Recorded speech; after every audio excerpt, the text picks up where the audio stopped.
Dengerin terus 982 Sola Gracia FM di www.solagraciafm.com. Sola Gracia FM, it's musik terbaik. 982 Sola Gracia FM, hits musik terbaik kawan Sola Gracia. Seperti tadi yang sudah saya bilang kawan Sola Gracia, kalau hari ini kita bakal ngobrolin tentang sebuah rahasia. Wih, rahasia apa kawan Sola Gracia buat Anda yang mungkin sekarang sudah pada lulus kuliah gitu ya, dan punya cita-cita yang sangat tinggi untuk melanjutkan kuliah Anda ke luar negeri misalkan kayak gitu ya. Nah, kita bakal berbicara tentang beasiswa hari ini.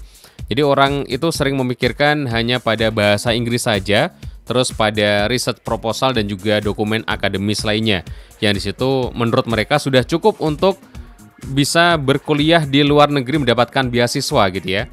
Mereka lupa kalau salah satu faktor penentu lainnya tuh yang sangat besar adalah interview. Interview kawan Sola Gracia. Jadi di dalam interview itu terdapat sekali hal yang di situ harus dipertajam dan diminimalkan. Artinya kalau misalnya terlalu melebar, nanti justru yang menginterview Anda ini tidak akan bisa fokus Anda itu kualitasnya itu ada di mana gitu ya. Dan interview ini adalah cara kita menunjukkan siapakah diri kita di dalam segi nilai dan juga kepentingan ketika Anda berkuliah di salah satu kampus yang ada di luar negeri. Dan kita harus bisa meyakinkan kalau kita adalah kandidat terbaik ya, tanpa menyombongkan diri atau menaikkan nilai jual kita di tengah keterbatasan kita di dalam dokumen dan juga pengalaman. Dan semua itu membutuhkan strategi berbicara, dan jika kita tidak memahaminya maka tidak bisa dan kita bisa kalah tempur ya, tidak bisa menang. Dan hari ini kita bakal ada talk show dengan Cendekia Bina Aksara, kawan Sola Gracia. Juga kita akan membagikan buku saku yang berisi pertanyaan penting yang akan dibahas saat talk show nanti berlangsung. Dan buat Anda yang ingin bergabung, langsung aja WhatsApp di 0813 3535 7667 sampai nanti jam 10 pagi. Talk show hari ini.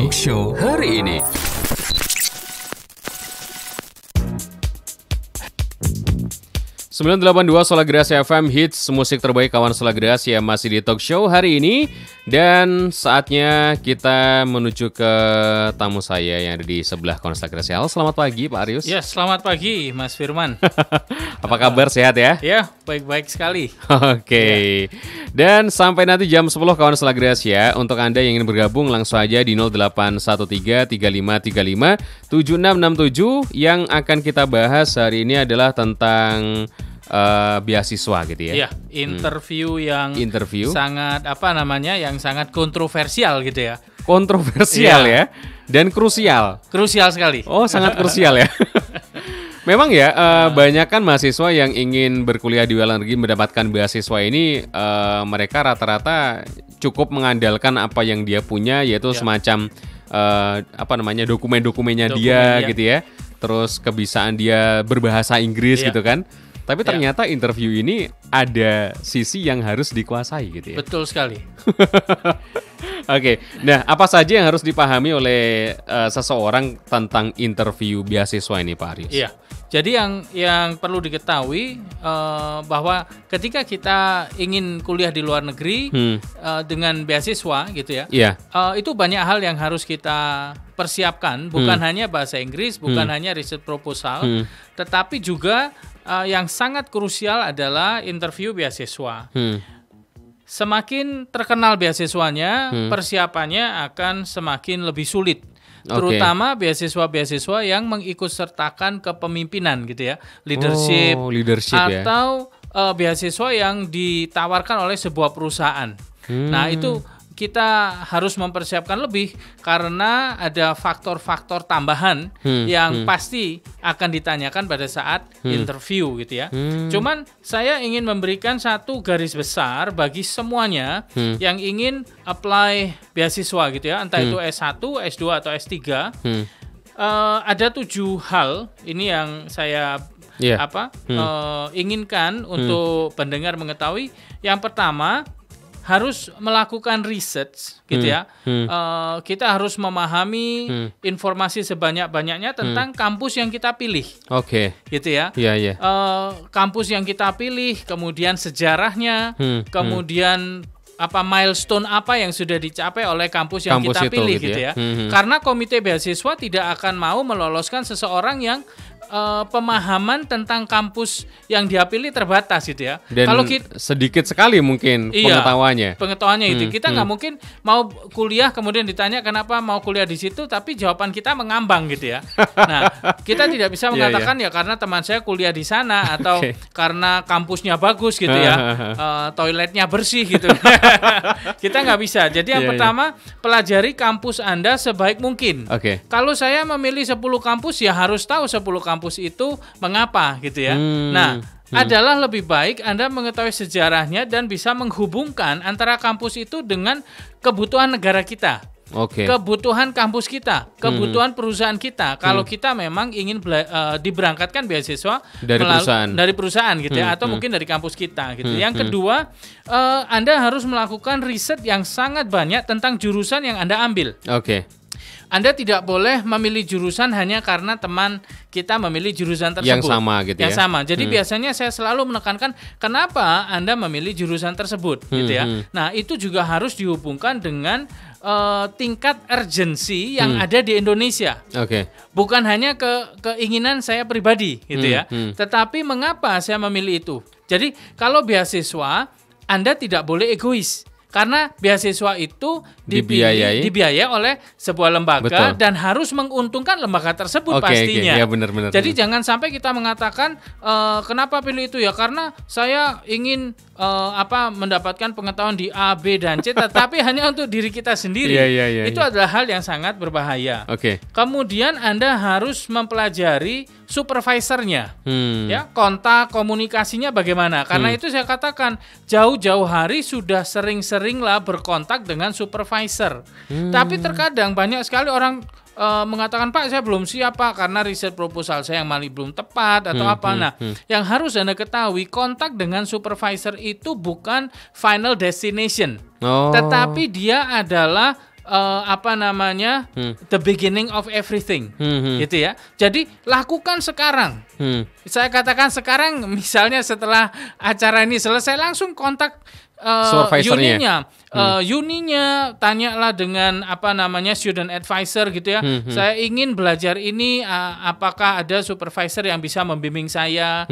Kemudian layangkan riset proposal. Ingat, riset proposal itu tidak harus final karena riset proposal itu diciptakan hanya untuk mengetahui gambaran kasar tentang apa yang saya mau lakukan. Jadi jangan menunggu riset proposal itu sempurna. Riset proposal itu 4 halaman saja cukup. Ada judulnya, ada latar belakang, paling tidak orang bisa tahu posisi riset tersebut itu terhadap riset yang lainnya seperti apa. Kemudian yang keempat, coba Anda pelajari sejarah beasiswa yang dipilih.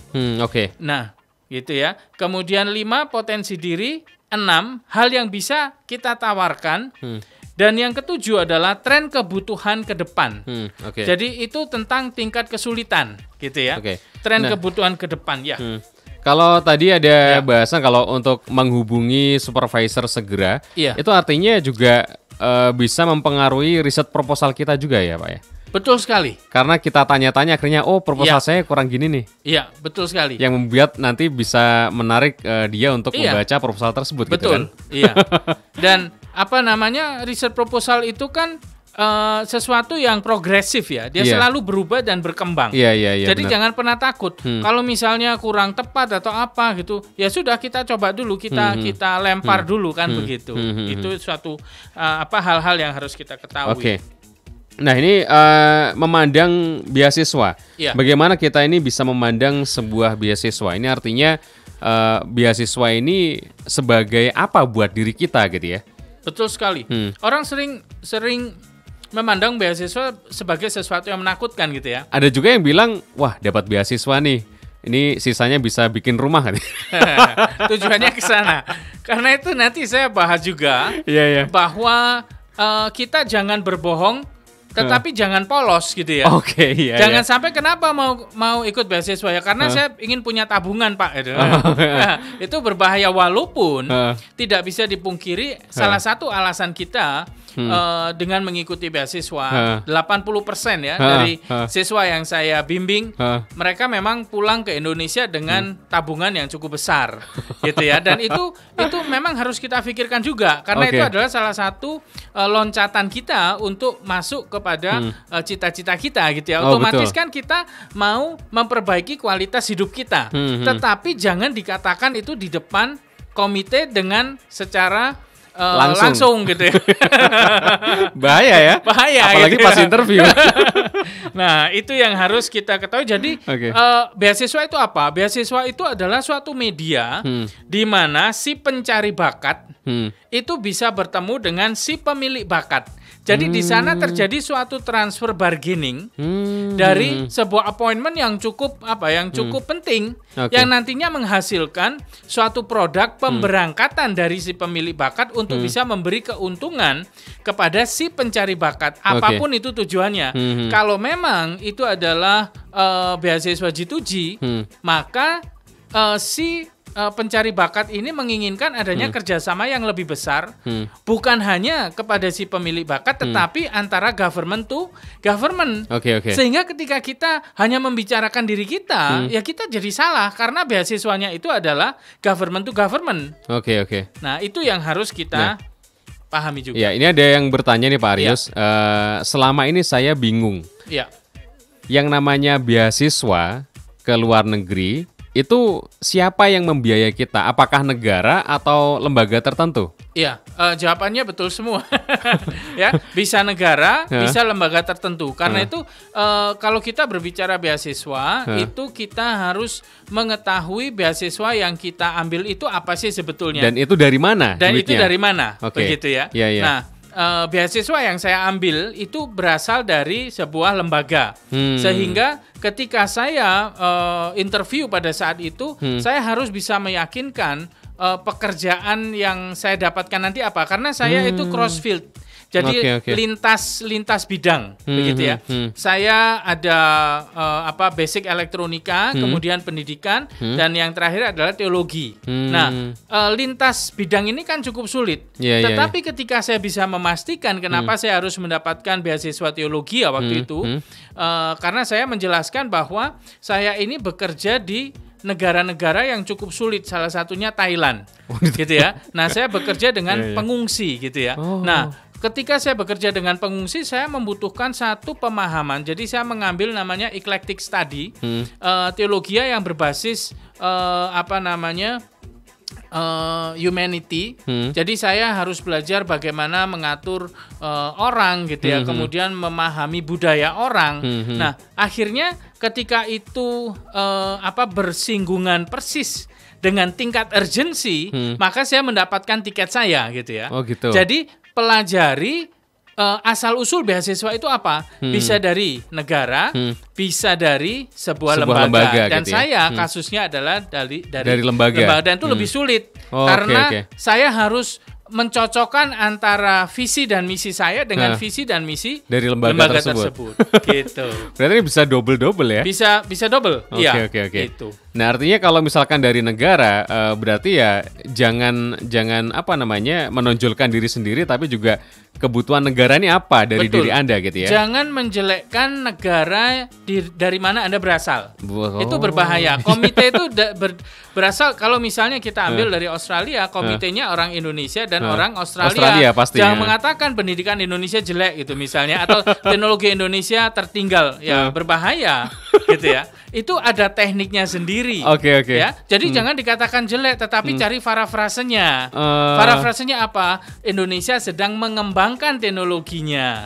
Dan karena itu saya harus pergi misalnya ke Irlandia untuk mengembangkan teknologi Indonesia yang akan berkembang lebih. Karena saya akan ke Irlandia dan menamatkan bidang studi ini, sehingga ketika saya kembali, teknologi di Indonesia akan bisa lebih maju misalnya. Atau kampus, jangan katakan kampus saya jelek, jangan.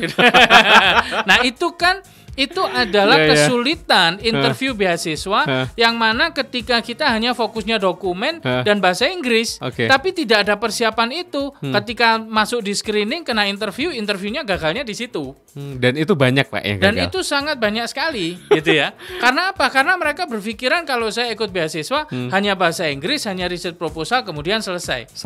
Nah, yang punya duit siapa kan gitu ya? Bener. Yang meloloskan gitu. Yang meloloskan kan mereka. Betul kan duitnya sekali. dari mereka itu. Oke, kita akan sambung lagi nanti masih di The Morning Show. Paling hits dan menginspirasi hanya ada di 982 Sola Gracia FM. Sola Gracia FM kini menjangkau wilayah Malang Raya hingga Kota Batu. Dengan tagline hits musik terbaik, Sola Gracia FM menyajikan lagu-lagu yang enak didengar dan informasi yang inspiratif. Kami siap menjadi media promosi usaha Anda dengan berbagai macam bentuk kerjasama yang menarik dan tepat sasaran, serta bentuk iklan yang kreatif dan inovatif. Akan lebih didengar dan mudah diingat oleh pendengar. Dapatkan harga khusus bulan ini, bonus penayangan, dan bonus free talk show di program seru The Morning Show. Segera hubungi tim marketing kami di 0822 32 66 9977 atau kunjungi studio kami di Villa Puncak Tidar Blok I 9A Malang. 982 Sola Gracia FM siap menjadi mitra sukses Anda. Talk Show hari ini.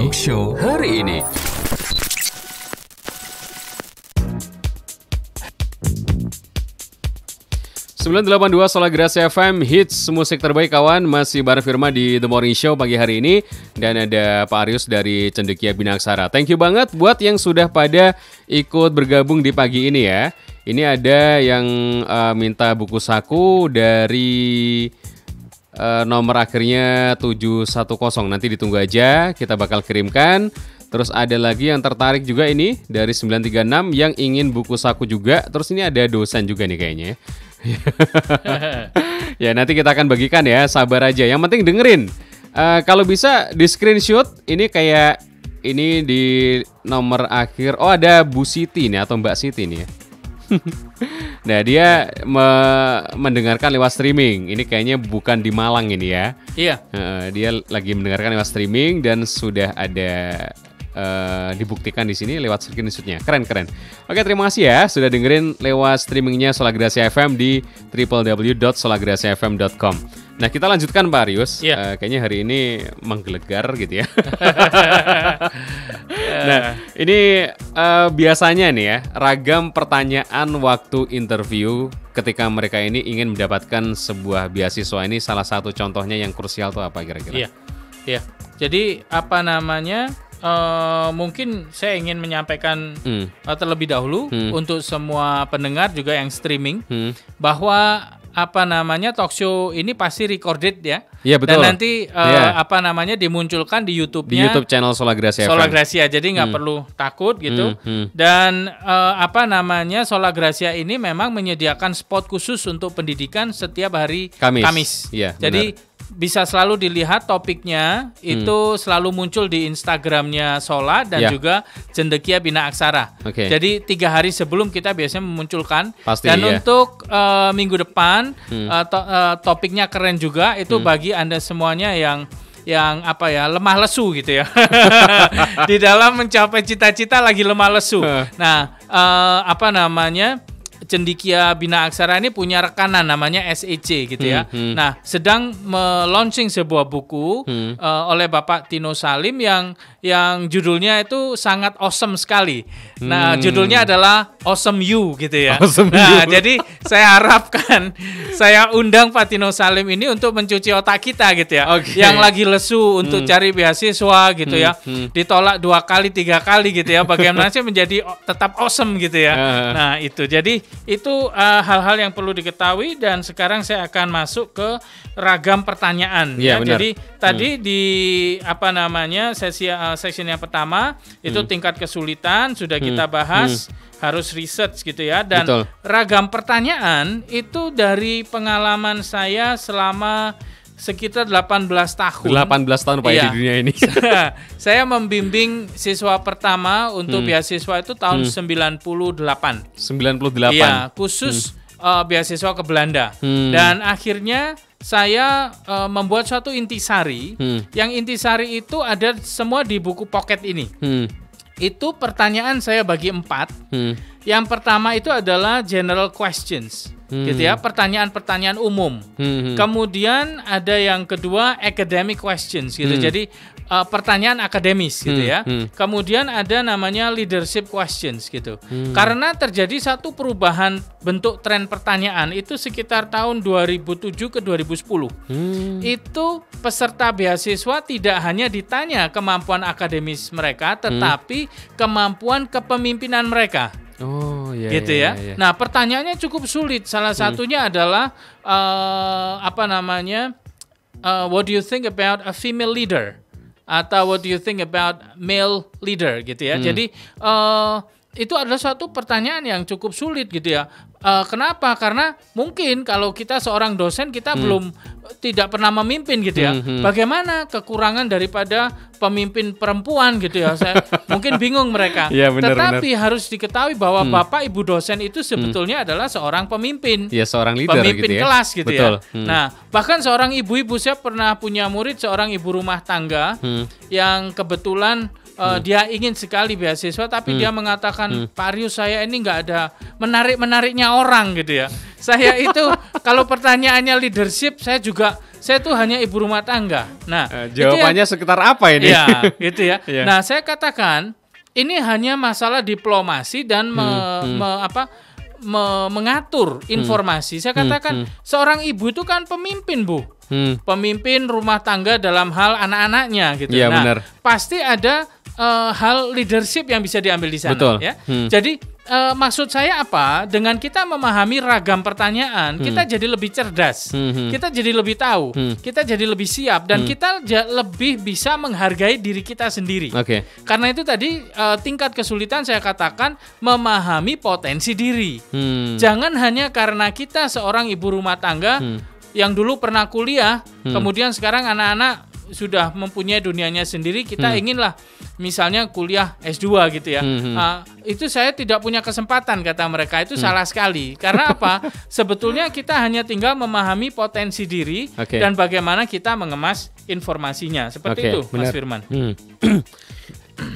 Jadi Kaunselor Gracia, kalau misalnya beragam pertanyaan itu kan macam-macam ya, termasuk tadi leadership. Nah, itu siapapun jadi leadership ternyata ya.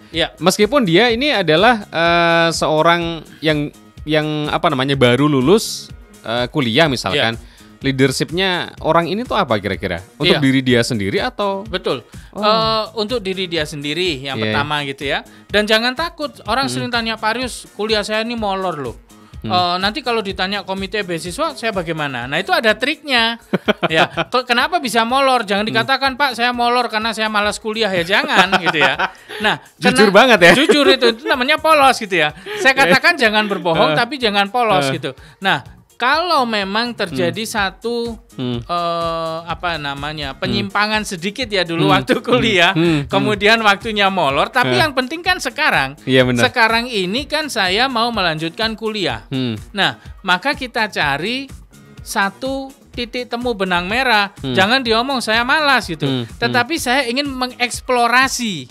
Saya ingin mengeksplorasi potensi diri saya, sehingga pada semester 6 saya sedikit ingin mencoba sesuatu untuk pengalaman diri saya sendiri. Nah, itu kan lebih bagus, lebih indah. Orang melihatnya, wah, ini ternyata orang ini memang betul-betul ingin memberikan potensi diri, dan dibuktikan sekarang saya mau kuliah ke luar negeri gitu. Ya? Sama kan keadaannya gitu. Tetapi olah kata itu yang harus dibimbing, gitu. Betul. Ya, harus guided dan harus dilatih. Karena apa? Ketika kita berbohong atau ketika kita mengada-ada, pupil mata, gerakan facial feature ini langsung terbaca dengan cepat. Sehingga ketika komite beasiswa kan bukan hanya dosen, tetapi juga seorang psikolog kan, gitu ya. Nah, itu pasti akan terbaca. Karena itu saran saya, siapkan jauh-jauh hari, telepon Mas Firman sekarang, dapatkan pocket bukunya, karena di situ ada pertanyaan, ada 11 halaman.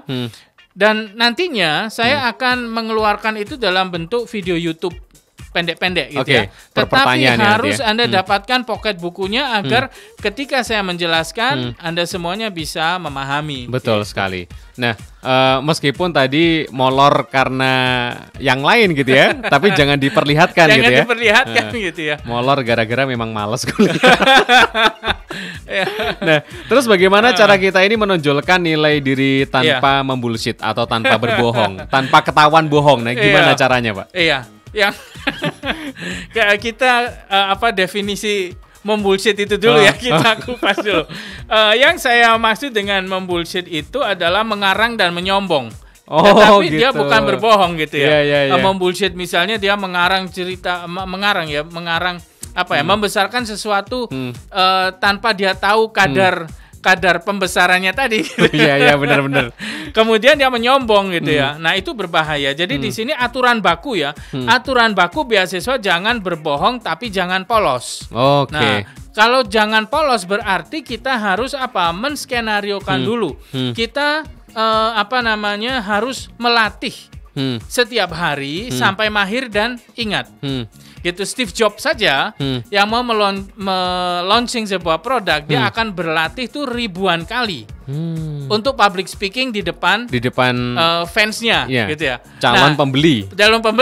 Nah, Anda harus tahu bahwa Anda itu akan menjual diri Anda sendiri di depan komite yang mereka semua adalah profesor.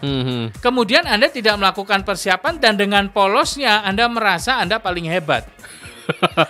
Ini adalah bunuh diri yang paling cepat ya.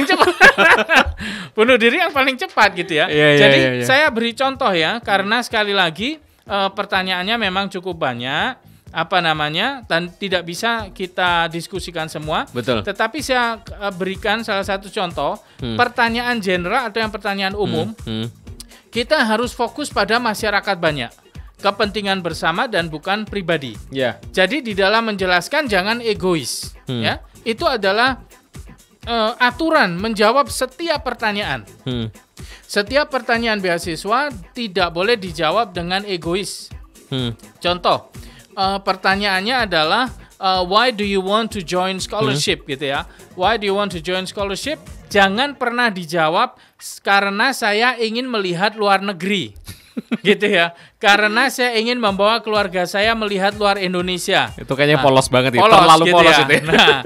Jadi bagaimana jawabnya? Solusinya, Anda harus fokus kepada tujuan kenapa ikut beasiswa, bukan tujuan Anda sendiri, tetapi tujuan daripada komite beasiswa ini memberangkatkan Anda untuk apa? Ya pastinya untuk menguntungkan pihak negara yang Anda wakili gitu. Dalam hal ini Indonesia. Tetapi jangan Anda mengatakan karena saya ingin mengentas kemiskinan di seluruh Indonesia, itu bullshit. Itu bohong banget itu. Jadi artinya apa? Anda tidak boleh mengatakan sesuatu yang over general dan terlalu terlalu klise. Tetapi Anda harus mengatakan Anda itu asalnya dari mana. Misalnya sebuah kampus A gitu ya. Nah, Anda mending mengatakan karena kampus saya membutuhkan seorang dosen yang ahli dalam bidang ini dan sampai saat ini tidak ada. Hanya ada satu profesor usianya sudah 87 tahun. Nah, misalkan seperti itu ya. Itu kan berarti sudah kampusnya itu mungkin kampus yang kecil gitu ya. Kemudian profesornya hanya satu di bidang itu. Tingkat urgensi itu akan menjadi semakin tinggi sehingga tingkat kebutuhan akan tenaga ahli itu menjadi lebih besar dan hanya Anda yang mau. Nah, sehingga pemikirannya akhirnya seperti itu yang interview tadi ya. Kalau tidak kampus ini akan tutup gitu. Betul. Kalau saya sampai tidak mengirimkan orang ini, orang yang sangat tidak berpotensi ini, gitu. Yang sangat tidak menarik ini, tetapi karena dia memang satu-satunya orang yang mau melakukan apapun untuk menyelamatkan kampus, maka perasaan empati itu akan muncul di situ. Itu adalah suatu teknik yang sebetulnya harus kita munculkan pada teknik bargaining gitu ya. Ini adalah satu hal yang orang harus tahu. Jadi jangan mengatakan diri saya sendiri. Berarti caranya adalah dijawab, saya mau mengikuti beasiswa karena saya ingin memperdalam ilmu saya di kampus yang saya pilih misalnya di luar negeri Universitas A, jurusan saya itu memiliki keunggulan dalam hal 1, 2, 3. Ini sangat membantu saya untuk menjawab kebutuhan tenaga ahli di kampus saya sendiri yang pada saat ini kalau sampai tidak ada tenaga ahlinya maka kampus saya akan kehilangan warnanya. Itu bisa juga ya? Bisa juga. Nah, itu menjadi jawaban yang sangat smart, akademis, kemudian jawaban yang sangat urgent harus dijawab sekarang. Nah, itu akhirnya kita memiliki daya apa? Daya dorong yang lebih besar kepada komite beasiswa. Meskipun potensi yang lainnya itu tidak mendukung. Tidak mendukung mungkin gitu ya. Tetapi itu kan teknik kita mencari urgency tadi. Iya. Itu adalah satu hal yang harus kita ketahui. Betul. Gitu. Nah, itu kawan selagrasi ya. Jadi interview itu ternyata penting banget dan ribet gitu ya. Iya. Oke, kita akan lanjutkan nanti setelah ini kawan selagrasi masih di The Morning Show. Saya akan jawab WhatsApp yang sudah masuk. Ini banyak sekali yang ingin buku poketnya gitu ya. Oh iya. Oke.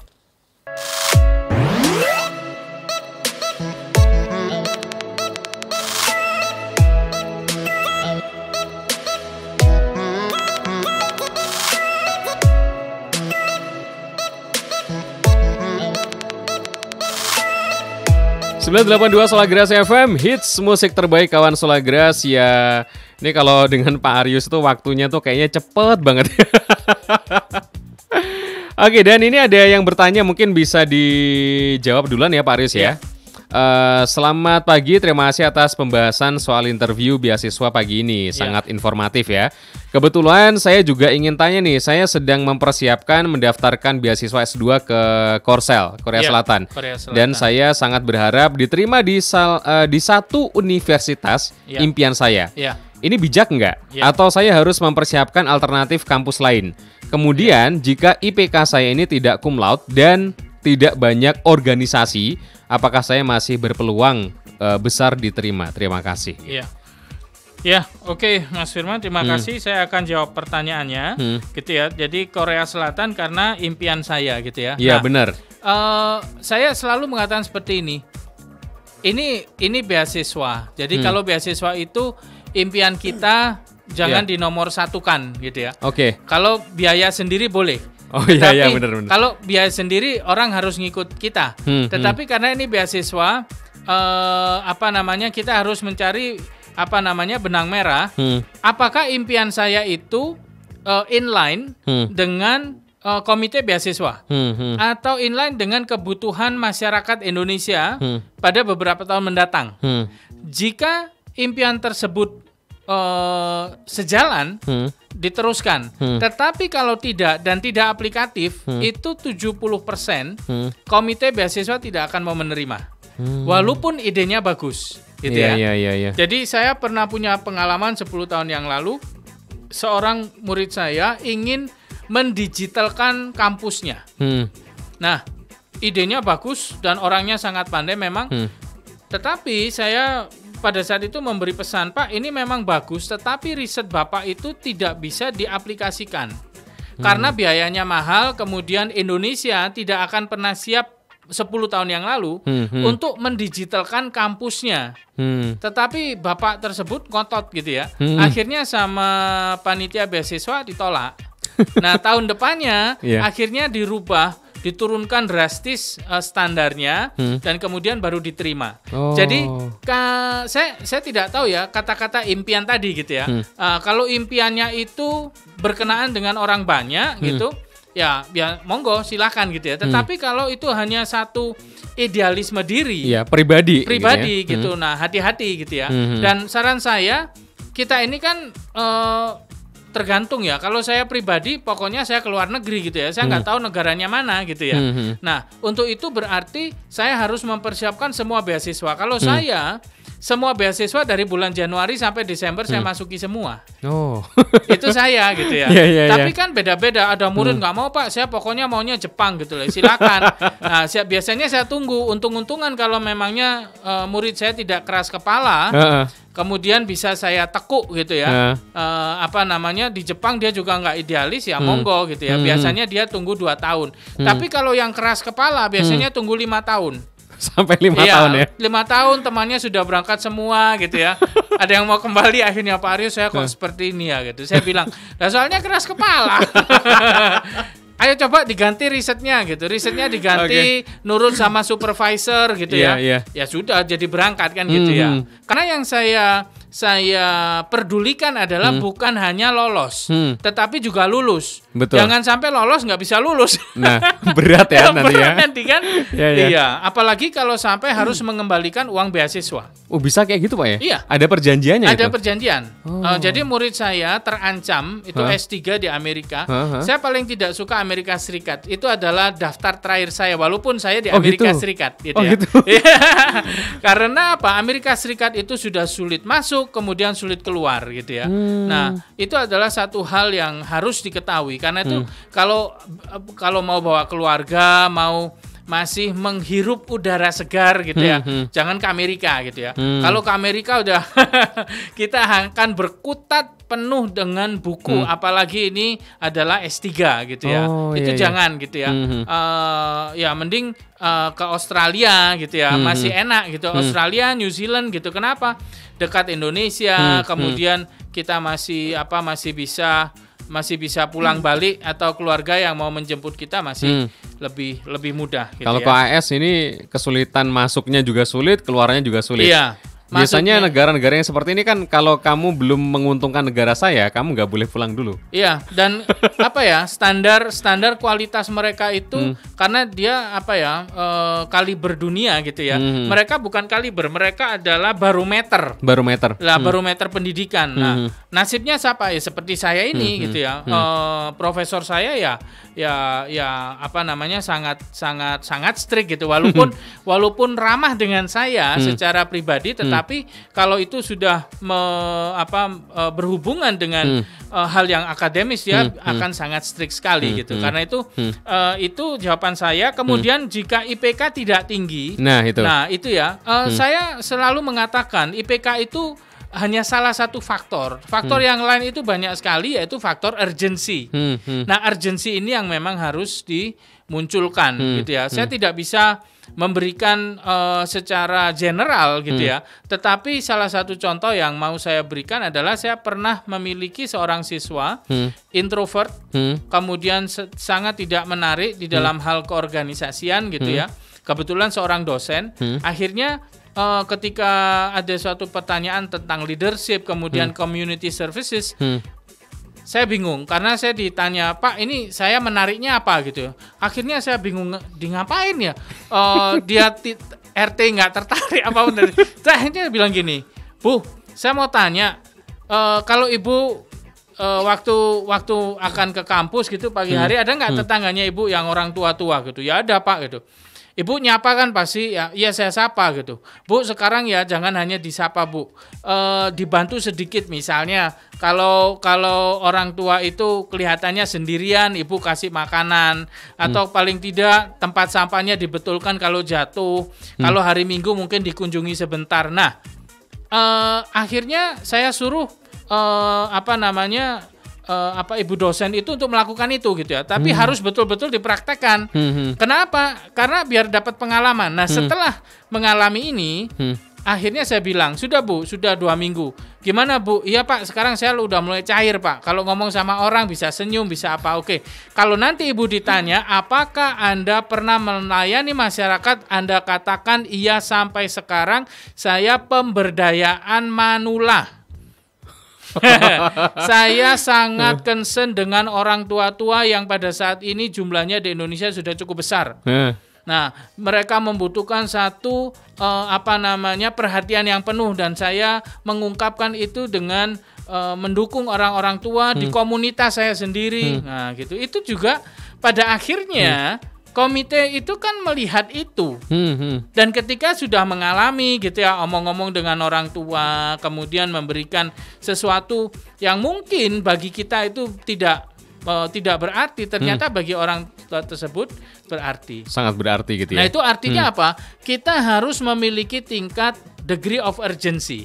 Kalau salah satu faktor penentu beasiswa itu adalah pelayanan masyarakat, ya harus kita melakukan satu pelayanan. Dan pelayanan itu bukan selalu dengan lembaga besar atau ikut LSM, bukan. Tetapi kita paling tidak mengalami, gitu ya, yaitu tadi membetulkan tempat sampah atau mengajak bicara orang tua, itu adalah suatu bentuk pelayanan masyarakat. Nah, ini adalah tip and tricks yang harus dipahami seperti itu. Oke, jadi buat yang tadi sudah bertanya, semoga mendapatkan jawaban yang pas gitu ya. Kalau misalkan IPK-nya tidak cum laude gitu ya, tidak usah khawatir gitu ya. Dan tidak banyak organisasi misalkan, ya Anda bisa mempraktekkan dengan cara-cara yang sederhana seperti tadi gitu ya. Karena interview itu tetap penting kalau misalkan ini ingin mengejar beasiswa Anda. Oke, terima kasih yang sudah bertanya Konselor Gracia, dan ini kayaknya Pak Arius harus undur gitu ya. Iya. Ini mungkin masih kita bisa bahas lagi nanti ya.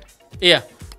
Ya, kalau mungkin waktunya habis, saya bikin satu komen yang pendek gitu aja. Betul. Ya. Ini tentang yang ketiga, yaitu 3 jurus bertahan saat terpojok. Ya, ini. Gitu ya, karena pada saat komite interview, kita seringkali dipojokkan, dan pada saat ini komite itu pertanyaannya dan komentarnya cukup pedas sekali. Ya, kalau Mas Firman tahu American Idol gitu, modelnya seperti Simon Cowell Simon gitu ya. Cowell yang paling pojok itu. Iya. Ketika dikatakan Anda tidak berkualitas gitu ya. Jangan emosi. Bisa langsung down itu. Iya, langsung kan kita langsung marah. Jadi yang pertama, jangan emosi ketika disudutkan. Ini hanya permainan mental. Ingat, ini permainan mental. Komite hanya ingin tahu mengukur seberapa kuat kita dipojokkan dan tetap. Karena di luar negeri kita nanti dibentak, diapakan supervisor juga harus kuat. Betul. Ya, jadi mentalnya harus dipersiapkan, dan caranya adalah kita direndahkan. Jadi dijawab saja. Kalau dikatakan Anda ini tidak berkualitas, dijawab maaf sekali Pak. Jika mungkin kualifikasi saya ada yang kurang, jangan dikatakan saya jelek, jangan. Itu merendahkan, tetapi maaf jika mungkin kualifikasi saya ada yang kurang. Namun mungkin komite bisa mempertimbangkan tingkat urgensi kebutuhan human resource di daerah saya. Ya memang mungkin saya kualitasnya kurang, tetapi saya kan dibutuhkan. Nah itu maksud saya. Itu yang pertama, jadi jangan emosi. Kemudian yang kedua, persiapkan segala kemungkinan kekurangan Anda. IPK kurang, kemudian kurang sumeh sama orang gitu ya. Itu Anda harus membuat list daftar, kemudian skenariokan dengan baik bagaimana mensiasati, yaitu dengan menonjolkan kepositifan Anda. Betul. Kalau misalnya kerja kita di sebuah SD pinggiran kota, kita hanya guru honorer, itu kan sama dengan bunuh diri. Tetapi kalau kita mengemasnya dengan menceritakan keadaan SD pinggiran kota tersebut dan kualifikasi gurunya yang sangat kurang, dan cita-cita kepala sekolahnya ingin memiliki guru yang bisa mengajar dengan baik, dan kita adalah guru honorer yang mau membantu, kemudian mau nekat ke luar negeri meninggalkan keluarga dan balik lagi untuk membangun sekolah ini. Benar. Nah, pasti orang akan mengatakan, oh ya ini berarti cukup dibutuhkan. Jadi persiapkan segala kemungkinan kekurangan, bikin skenario dan tonjolkan kepositifan Anda. Oke. Gitu ya. Dan yang terakhir adalah connecting the dots, menghubungkan kejadian-kejadian yang ada di hidup kita. Karena apa? Terkadang kita dipojokkan dengan melihat misalnya tadi kuliahnya molor gitu ya. Tetapi orang tidak pernah tahu bahwa molornya kita karena keterbatasan biaya orang tua. Ya, benar. Sehingga akhirnya kita harus bekerja dulu. Nah itu adalah benang yang harus kita hubungkan. Jadi itu bisa digunakan juga nanti. Karena itu tadi saya katakan kita harus latihan terus, gladi bersih terus gitu ya. Untuk connecting the dots ini berdasarkan pertanyaan yang tadi ada di buku yang sudah bisa dipesan di Mas Firman. Nah, nanti akan kita bagikan bukunya buat Anda yang sudah bergabung di pagi hari ini. Konselor Gracia nanti akan kita kirimkan secara langsung ya. Kita bisa langsung share nanti. Oke, terima kasih Pak Arius sudah hadir di pagi hari ini. Nanti minggu depan bakal ada yang seru lagi gitu ya. Ada Awesome You. Oke, awesome you. Ditunggu 3 hari sebelum hari Kamis, berarti hari Senin udah kita share gitu ya. Nanti apa yang bakal kita bicarakan dan Anda bisa ikut bergabung nanti di hari Kamis depan ya. Oke, terima kasih kawan Selagrasi yang sudah mendengarkan di Radio Selagrasi FM di pagi hari ini. Ketemu lagi besok di The Morning Show dan nanti sore masih ada di Afternoon Show. Kita pamit 982 Solagrasi FM, hits musik terbaik. Dengerin terus 982 Solagrasi FM di www.solagrasiafm.com. Solagrasi FM, hits musik terbaik.